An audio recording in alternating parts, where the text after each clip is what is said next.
Video میں ہم لوگ سید احتشام حسین جو تنقید نگار ہیں ان کے حوالے سے جو ہے ان کے اہم نکات ہیں۔ سید احتشام حسین، نام سید احتشام حسین، پیدائش اعظم گڑھ میں ہوئی تھی 21 اپریل 1912 عیسوی کو۔ پیدائش ہوئی تھی ان کی اعظم گڑھ میں 21 اپریل 1912 عیسوی کو، اور وفات ان کی الہ آباد میں ہوئی تھی 1972 عیسوی میں۔ سید احتشام حسین کی وفات جو ہے الہ آباد میں ہوئی تھی 1972 عیسوی میں۔ احتشام حسین کا بحیثیت لیکچرر تقرر لکھنؤ یونیورسٹی کے شعبہ اردو فارسی میں 1936 عیسوی میں ہوا تھا۔ احتشام حسین کا بحیثیت لیکچرر تقرر لکھنؤ یونیورسٹی کے شعبہ اردو فارسی میں 1936 عیسوی میں ہوا تھا۔ الہ آباد کے شعبہ اردو میں پروفیسر کے عہدے پر 1961 عیسوی میں فائز ہوئے تھے۔ راک فیلر فاؤنڈیشن کی دعوت پر امریکہ کا سفر کیا تھا۔ سید احتشام حسین نے کس کی دعوت پر امریکہ کا سفر کیا تھا؟ تو راک فیلر فاؤنڈیشن کی دعوت پر امریکہ کا سفر کیا تھا۔ احتشام حسین اپنے ادبی سفر کی ابتدا میں نیاز فتح پوری کے رومانی افسانوں سے متاثر تھے۔ احتشام حسین اپنے ادبی سفر کی ابتدا میں نیاز فتح پوری کے رومانوی افسانوں سے متاثر تھے۔ احتشام حسین ترقی پسند تنقید کے نمائندہ نقاد ہیں اور آخر تک وہ اسی تحریک سے وابستہ رہے۔ سید احتشام حسین کو ترقی پسند تنقید کا نقاد کہا جاتا ہے اور وہ آخری وقت تک ترقی پسند تنقید سے وابستہ رہے۔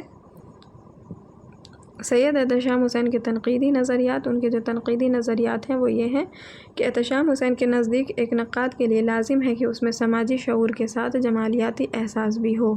احتشام حسین کے نزدیک ایک نقاد کے لیے لازم ہے کہ اس میں سماجی شعور کے ساتھ جمالیاتی احساس بھی ہو۔ ایک خیال جو کسی مادی تجربے پر مبنی ہو، شدت احساس کے ساتھ، مخصوص فنی طریقۂ اظہار کے ساتھ پیش کرنا شاعری کہلاتا ہے۔ یہ سید احتشام حسین کے تنقیدی نظریات ہیں کہ ایک خیال جو کسی مادی تجربے پر مبنی ہو، شدت احساس کے ساتھ، مخصوص فنی طریقۂ اظہار کے ساتھ پیش کرنا شاعری کہلاتا ہے۔ تنقید نگار سے میرا مقصد ادب کی حقیقت و ماہیت پر غور کرنا، شاعر اور ادیب کو اس کی تخلیقی کاوش پر، نقاد کو اس صحیح شعور و ادراک پر داد دینا اور ادب کو زندگی کے تہذیبی رشتے میں دیکھنا ہے۔ احتشام حسین کہتے ہیں، نقاد صرف حیت اور صورت کے حسین لباس سے آسودہ نہیں ہو سکتا، مواد اور مضمون کے صحت بخش عناصر کا تجزیہ بھی اس کے فرائض میں داخل ہے۔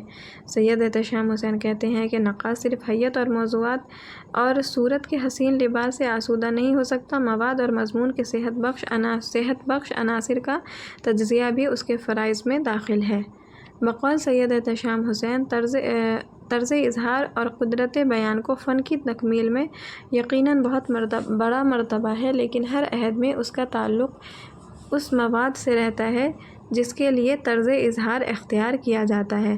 سید احتشام حسین کا کہنا ہے کہ طرز اظہار اور قدرت بیان کو فن کی تکمیل میں یقیناً بہت بڑا مرتبہ ہے، لیکن ہر عہد میں اس کا تعلق اس مواد سے رہتا ہے جس کے لیے طرز اظہار اختیار کیا جاتا ہے۔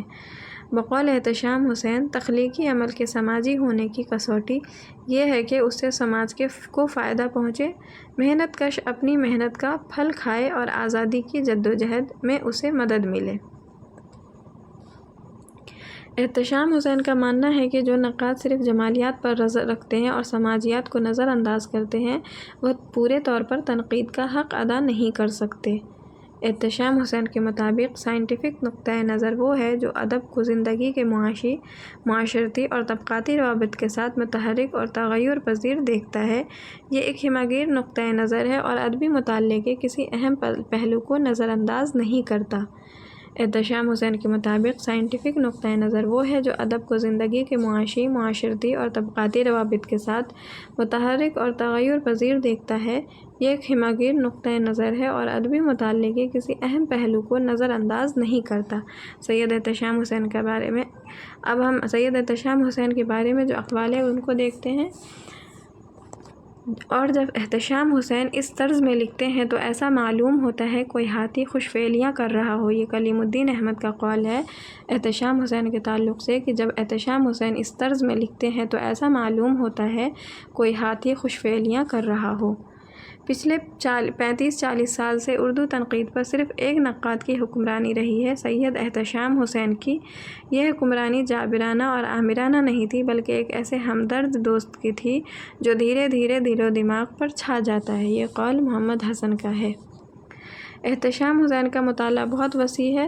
ادب کے جملہ سماجی علوم، خاص طور پر تاریخ، سیاست، اقتصادیات اور عمرانیات وغیرہ پر ان کی گہری نظر ہے۔ ان سب سے مدد لیے بغیر وہ کسی فیصلے پر نہیں پہنچتے۔ نور الحسن نقوی کا قول ہے کہ احتشام حسین کا مطالعہ بہت وسیع ہے۔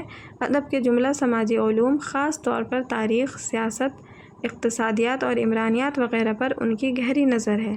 ان سب سے مدد لیے بغیر وہ کسی فیصلے پر نہیں پہنچتے۔ نور الحسن نقوی کا قول ہے۔ یہ احتشام صاحب کا طریقہ کار یہ ہے کہ وہ اعلیٰ اور اوسط شاعر اور متشاعر، ادیب اور خطیب سب کے ساتھ ایک ہی قسم کا خلوص برتتے ہیں، کیونکہ ان کے پاس صرف ایک کسوٹی ہے اور وہ ہے سماجی یا سیاسی نقطۂ نظر۔ یہ خلیل الرحمن اعظمی کا قول ہے کہ احتشام صاحب کا طریقہ کار یہ ہے کہ وہ اعلیٰ اور اوسط شاعر اور متشاعر، ادیب اور خطیب سب کے ساتھ ایک ہی قسم کا خلوص برتتے ہیں، کیونکہ ان کے پاس صرف ایک کسوٹی ہے اور وہ ہے سماجی یا سیاسی نقطۂ نظر۔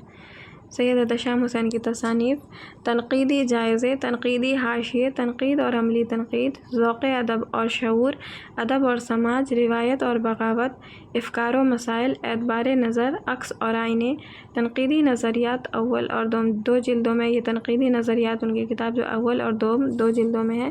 اردو کی کہانی، اردو ساہتیہ کا اتہاس، اردو ادب کی تنقیدی تاریخ، یہ ان کے اہم تصانیف ہیں۔ تنقیدی جائزے، تنقیدی حاشیے، تنقید اور عملی تنقید، ذوق ادب اور شعور، ادب اور سماج، روایت اور بغاوت، افکار و مسائل، اعتبار نظر، عکس اور آئینے، تنقیدی نظریات، اردو کی کہانی، اردو ساہتیہ کا اتہاس، اردو ادب کی تنقیدی تاریخ۔